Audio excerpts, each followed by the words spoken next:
हाँ, ये रिंग अच्छी है, बीवी को पसंद भी आ जाएगी। अरे यस सर, आपकी चॉइस बहुत अच्छी है और ये डिजाइन भी नया है। डिजाइन नया है वो तो ठीक है, लेकिन सोने की प्योरिटी का प्रूफ कहाँ मिलेगा? बनिए एक जागरूक ग्राहक। आज ही डाउनलोड कीजिए BIS केयर ऐप। सोना खरीदने से पहले BIS केयर ऐप पर HUID कोड अवश्य वेरीफाई करें।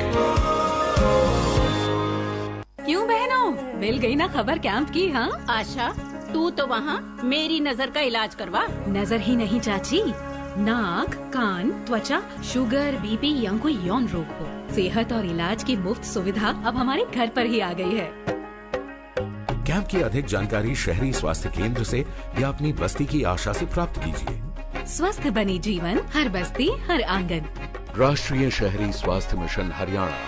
नमस्कार, ये आकाशवाणी चंडीगढ़ है। अब आप रतिका से प्रादेशिक समाचार सुनिए।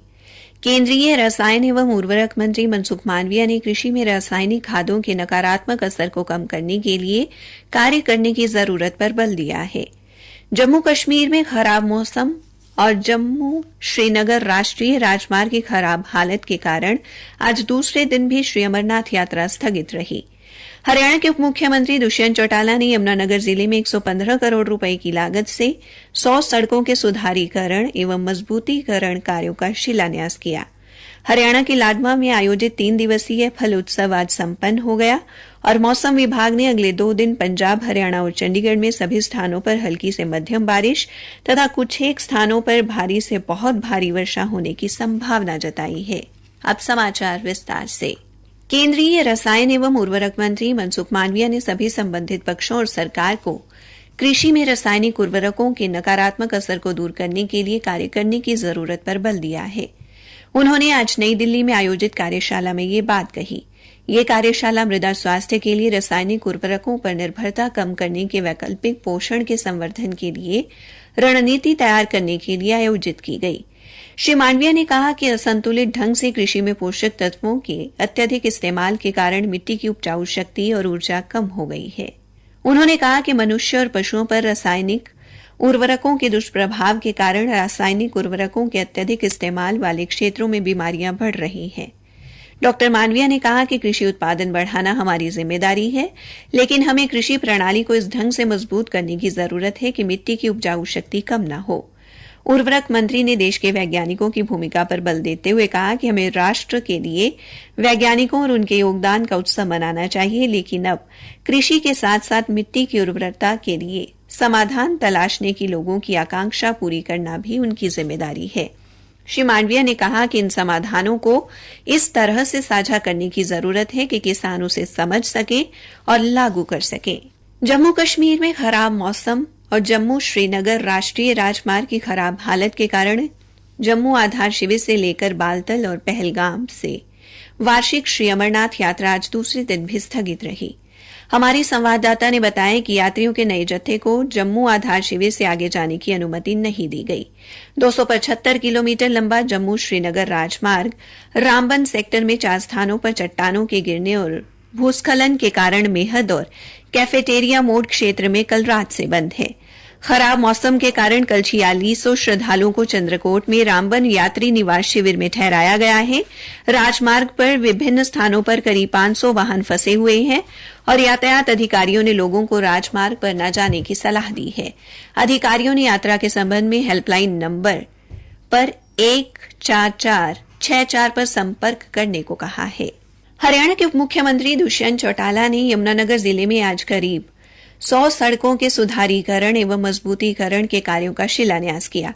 इस मौके पर उन्होंने कहा कि मानसून के मौसम के बाद सड़कों पर निर्माण कार्य शुरू हो जाएगा और साल के अंत तक सभी कार्य पूरे कर लिए जाएंगे।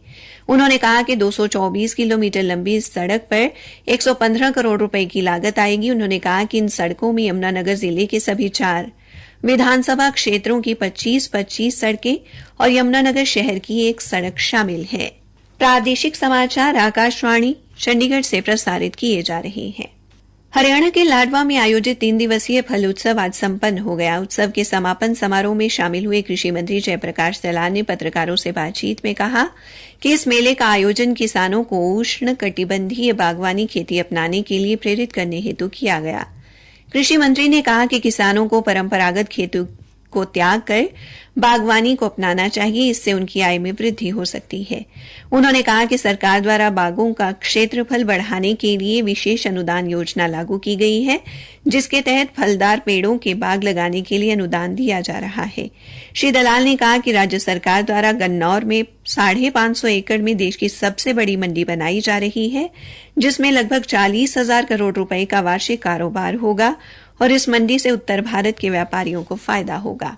कृषि मंत्री ने कहा कि उनकी सरकार ने किसानों को साहूकारों से छुटकारा दिलाया है और किसानों को लगभग 10,000 करोड़ रुपए का मुआवजा देने का काम किया है। उन्होंने कहा कि विपक्षी दल किसानों को गुमराह करने का काम कर रहे हैं। हरियाणा के गृह मंत्री अनिल विज ने फरीदाबाद के उपायुक्त एवं पुलिस आयुक्त को किडनी खरीद फरोख्त के आरोप संबंधी एक मामले पर कार्रवाई करने के निर्देश दिए हैं। उन्हें अतिरिक्त उपायुक्त, सिविल सर्जन व उप पुलिस अधीक्षक को भी कार्रवाई में शामिल करने को कहा गया है। श्री विज ने आज अंबाला छावनी में लोगों की शिकायतें सुनने के मौके पर पलवल से आई एक महिला के आरोप पर फोन पर ये निर्देश दिए। महिला ने फरीदाबाद के एक अस्पताल पर मिली भगत कर किडनी निकालने का आरोप लगाया था। मौसम विभाग ने कहा है कि अगले 2 दिन भी पंजाब, हरियाणा और चंडीगढ़ में लगभग सभी स्थानों पर हल्की से मध्यम बारिश तथा पंजाब व हरियाणा में कुछ स्थानों पर भारी से बहुत भारी वर्षा होने की संभावना है। मौसम विभाग ने इस दौरान जल स्रोतों के पास न जाने और पेड़ों के नीचे आश्रय न लेने की चेतावनी भी जारी की है। विभाग के अनुसार चंडीगढ़, पंचकुला, अंबाला, यमुनानगर, कुरुक्षेत्र, कैथल और करनाल में कल बहुत भारी वर्षा और परसों भारी वर्षा होगी। आज भी चंडीगढ़ और हरियाणा में कई स्थानों पर भारी वर्षा दर्ज की गई, जबकि कुछ 6 स्थानों पर गरज के साथ बौछारें पड़ने और मध्यम वर्षा होने की खबर है। कैथल, कुरुक्षेत्र, जींद और फरीदाबाद से हमारे संवाददाताओं ने भारी वर्षा होने की खबर दी है, जबकि चंडीगढ़ में भी सुबह से भारी से मूसलाधार बारिश दर्ज की गई।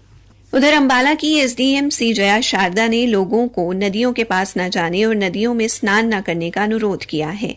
उन्होंने कहा कि पर्वतीय क्षेत्रों में बारिश होने पर नदियों में पानी अचानक बढ़ जाता है। अंबाला प्रशासन द्वारा सिंचाई विभाग को नदियों के पानी के बहाव पर नजर रखने के निर्देश दिए गए हैं। हरियाणा में आज विधिक सेवा प्राधिकरण द्वारा विभिन्न जिला न्यायिक परिसरों में भूमि अधिग्रहण से जुड़े मामलों की विशेष अदालत का आयोजन किया गया।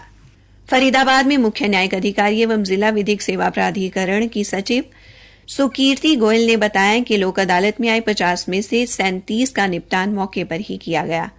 वहीं भिवानी में जिला विधिक सेवा प्राधिकरण के सचिव सौरभ कुमार ने बताया कि अतिरिक्त जिला सत्र न्यायाधीश जसबीर सिंह कुंडू ने भूमि अधिग्रहण संबंधी 40 मामलों की सुनवाई की, जिनमें से 20 का समाधान कर दिया गया। इन मामलों में 52,62,000 रुपए की राशि के अवार्ड पास किए गए।